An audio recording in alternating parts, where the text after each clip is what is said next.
பணி நிரந்தரம், பதவி உயர்வு உள்ளிட்ட 14 அம்ச கோரிக்கைகளை நிறைவேற்ற வலியுறுத்தி டாஸ்மாக் ஊழியர்கள் குடும்பத்துடன் உண்ணாவிரத போராட்டத்தில் ஈடுபட்டனர்.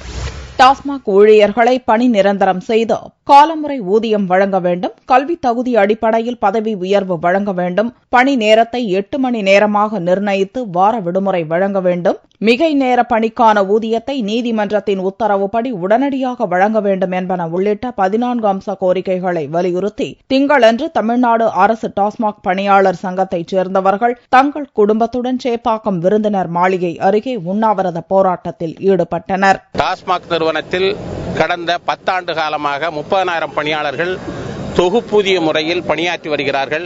இவர்களுக்கு அடிப்படை சம்பளம் இல்லை, காலமுறை ஊதியம் இல்லை, பணி விதிகள் வகுக்கப்படவில்லை. மொத்த ஊதியம் தொகுப்பூதியமாக 6,000, 4,000, 3,000 என்று வழங்கப்பட்டு வருகிறது.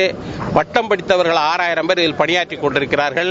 காலமுறை ஊதியம் இல்லாத இவர்களுக்கு, பணி நிரந்தரம் இல்லாத இவர்களுக்கு, பணி பாதுகாப்பு இல்லாத இவர்களுக்கு, பணி விதிகள் தொகுக்கப்படாத இவர்களுக்கு இந்த கோரிக்கைகளை தமிழக அரசு ஏற்க வேண்டும் என்ற அன்போடு நாங்கள் கேட்டுக்கொள்கின்றோம். நடப்பு சட்டசபை கூட்டத்தொடரிலேயே தங்களின் கோரிக்கைகள் ஏற்கப்பட வேண்டும் என்று போராட்டக்காரர்கள் வலியுறுத்தியுள்ளனர்.